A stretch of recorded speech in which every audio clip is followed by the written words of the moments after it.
Hello everybody, and welcome back to Cam Critiques. There are few, if any, video game franchises out there with a level of quality as consistent as that of the 3D Mario games. There isn't a single one that I don't regularly revisit. However, they vary quite a bit. From aesthetics to plots to even structures, few 3D Mario games are alike. And, while they may all be fantastic titles, they're not all equally great. So today, I'll be going through each and every 3D Mario title, ranking them from worst to best. Let's get started with number 8. Number 8. Super Mario 3D Land. 2011's Super Mario 3D Land was an interesting direction for the series to take. All the 3D Mario titles that preceded it set out to emulate epic adventures with grand scopes, and this one was very much a return to the basics of Mario. It has a classic 8-world structure from the 2D titles. It's got level themes from the 2D games, with the likes of underground and airship stages. Each level is very linear, ending with the classic flagpole. There are even some auto-scrollers here. Unlike most other 3D Mario titles, 3D Land doesn't really focus on exploration at all. It's all about pure platforming. It's essentially a 2D Mario game created in the third dimension. And it is a lot of fun. But it's by far the worst title in the series, at least in my opinion. There are two things that really prevent me from loving this game as much as other 3D Mario titles. First is the incredibly generic theming used throughout. The levels really do adhere to your standard grassy plain stages, desert stages, lava stages, and so on. This is a big disappointment coming off of titles with unique themes like Space Odysseys or Tropical Vacations that are always super well realized. The second is a limited movement. You can run and jump, and that's about it. There is some satisfying platforming in this game, but the movement itself is not inherently fun. There's a very low skill ceiling. But despite this game's underwhelming movement, it does have fantastic level design that takes the limitations of Mario's moveset into account. There are a wide variety of obstacles that are fun to tackle. There are also some fun power-ups in this game. I really enjoy using the Tanuki suit here. And the level-based structure does lend itself well to portable gaming. I see why they made a game like this for the 3DS, and I've played through this game many times. I'm sure I'll continue to revisit it. But with its underwhelming moveset and theming, it fails to stick out as much as Mario's other adventures. Now, on to number 7. Number 7. Super Mario 64. 1996's Super Mario 64 is one of the most important games ever made, setting the standard for 3D platformers that holds to this very day. And it's a ton of fun, but its age shows. Mario 64 excels where 3D Land flounders, and flounders where 3D Land excels. It's got a great aesthetic with tons of variety in its levels. Each level, hidden behind a mysterious painting, may follow generic themes to an extent. There is a fire level, there are a couple water levels. But these themes go so much further beyond that. You get to explore a sunken ship in a dark cove as haunting music plays. You get to delve into a volcano and crawl back up to the top. This game has so many great ideas. Moving Mario around is also just a ton of fun. He has so many moves that flow together so elegantly, and the skill ceiling seems infinitely high.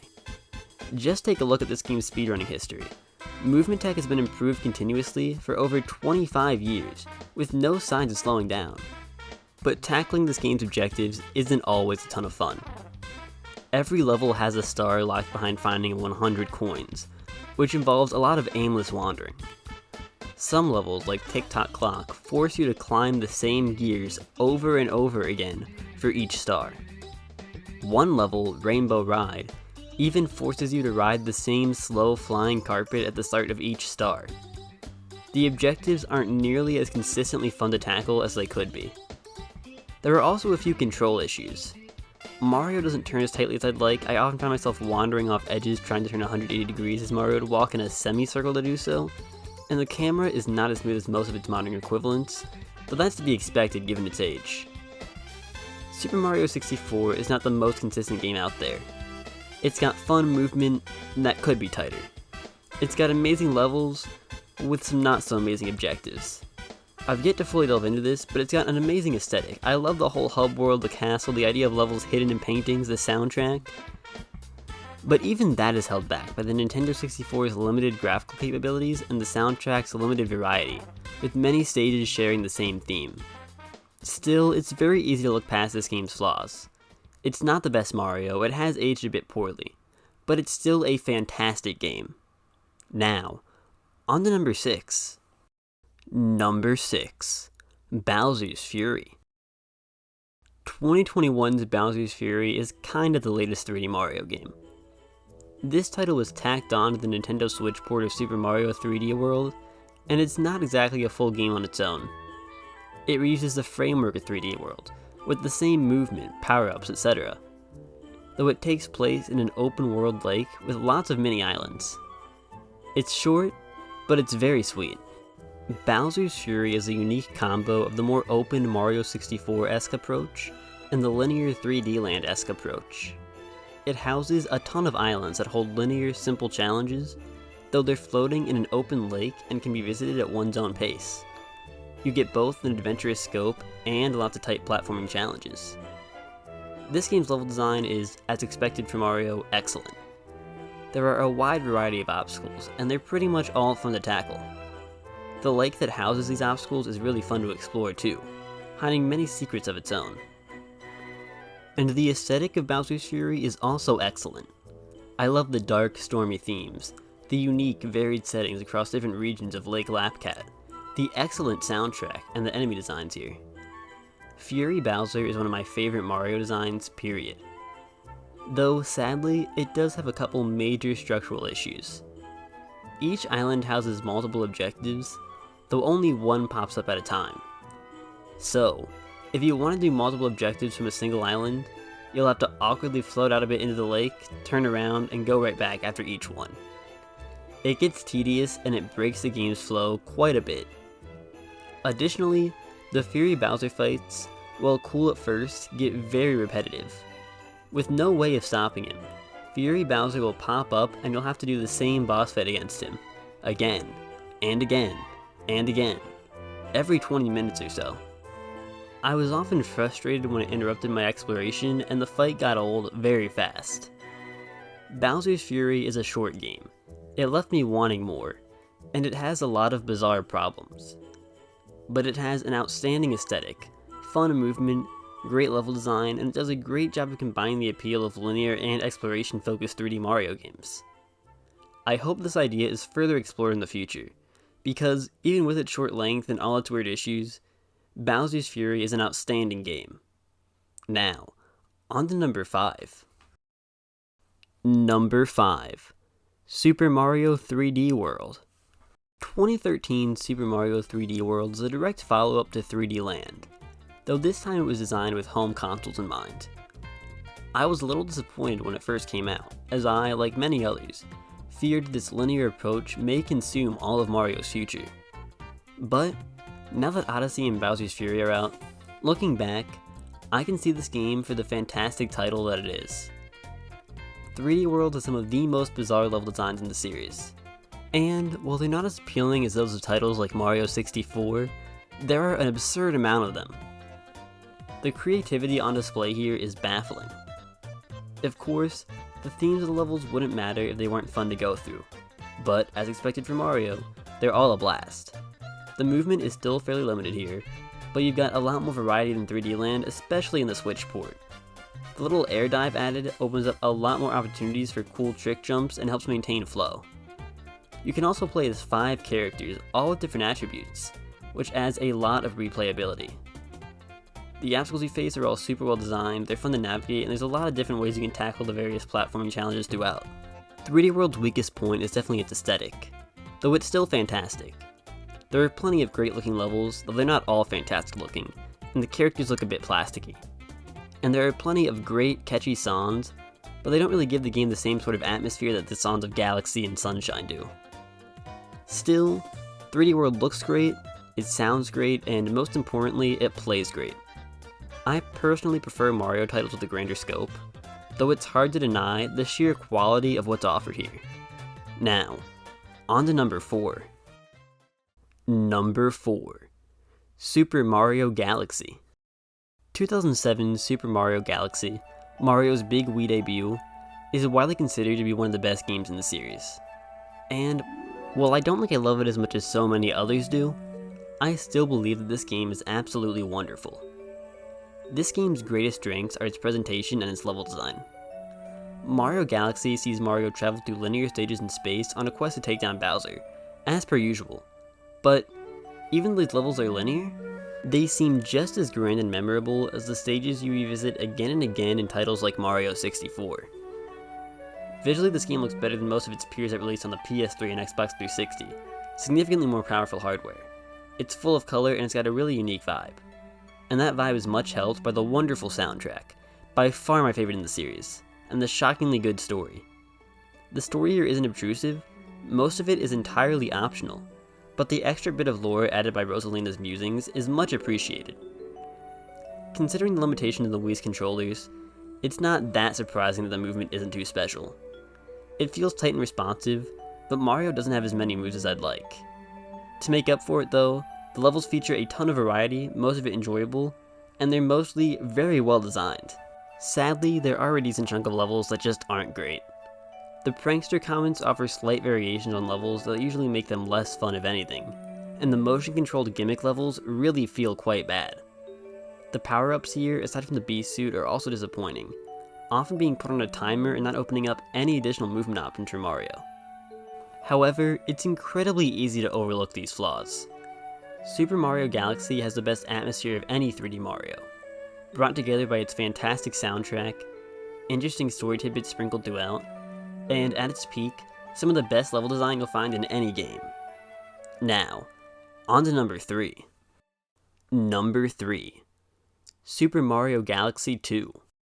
2010's Super Mario Galaxy 2 is by far the most derivative title in the 3D Mario series. It plays and looks pretty much exactly like the original Galaxy. Honestly, its atmosphere is significantly worse in my opinion, with few story elements at all and a very underwhelming hub world. The original Galaxy's hub world, the Comet Observatory, isn't anything special, but the hub world here made me really miss it. However, this game makes up for its flaws with its level design, which is somehow even better than that of the original. This game is endlessly replayable. Each stage is so fun to navigate and they're all a visual treat. I don't have too much to say about this one, to be honest. It pretty much is just Super Mario Galaxy, with a worse atmosphere but better levels. They cut back on bad motion control levels and went all in on the fantastic platforming. It's hard to say which of the two Mario Galaxy games is really the best, though I think I value gameplay in a Mario game over atmosphere and story. So, by the slightest of edges, Mario Galaxy 2 takes the number 3 slot. Now, on to number 2. Number 2. Super Mario Sunshine. I imagine this is the most controversial ranking on my list, and I can see why people are so split on 2002's Super Mario Sunshine. It is the buggiest Mario game. It has a strange structure.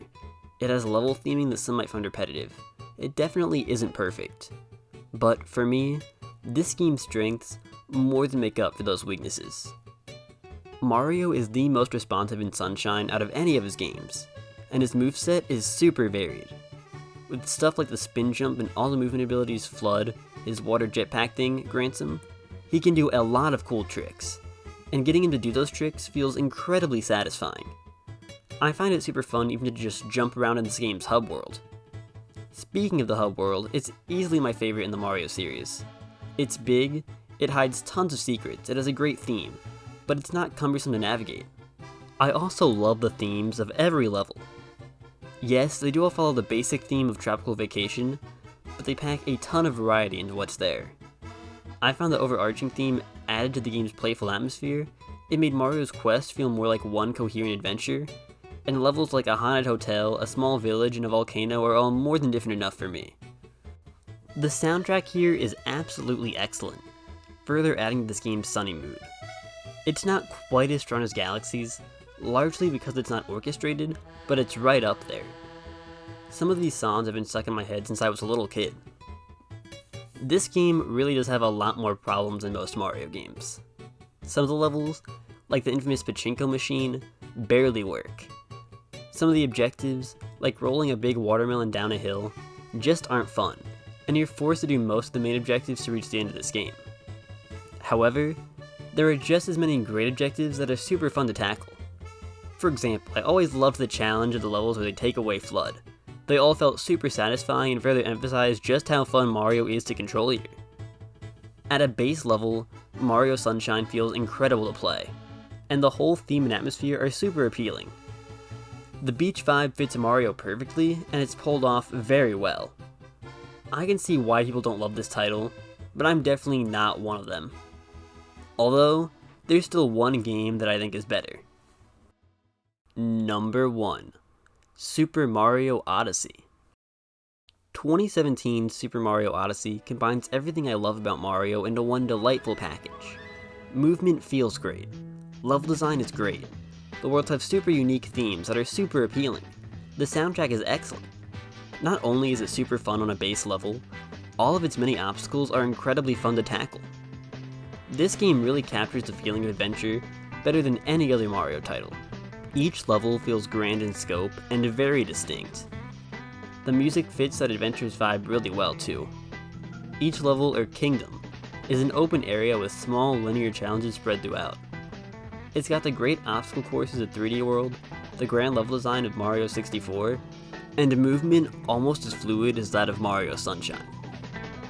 The way every move Mario can pull off in this game connects is also great. There are so many ways to approach different obstacles. The skill ceiling is so high, and Mario's super responsive. The visuals here are still the best the Switch has to offer. It baffles me how this game can look as good as it does and run consistently at 60 frames per second on this hardware. And the capture gimmick is one of the most enjoyable gimmicks to date, allowing Mario to take control of just about any creature he sees. It adds to the variety with all the different gameplay styles, they all control great, they're all used in clever ways, and this feature emphasizes just how many unique creatures are seen throughout this game, adding to the adventurous mood. This really is one of my favorite games of all time. There's pretty much nothing I would change. I'll definitely be coming back to this one for years, and I can't wait to see what the team behind these wonderful games pulls off next. Thank you guys for watching this video, I really appreciate it. If you liked it, I'd also really appreciate it if you liked, commented, hit the notification bell, and or subscribed. I'd also recommend to check out some of my other content like my ranking of every pre-Dread 2D Metroid title. If you want to see additional updates about the channel, follow me on Twitter or Instagram, or join my Discord server, all links in the description below. Thank you all for watching, have a great rest of your day.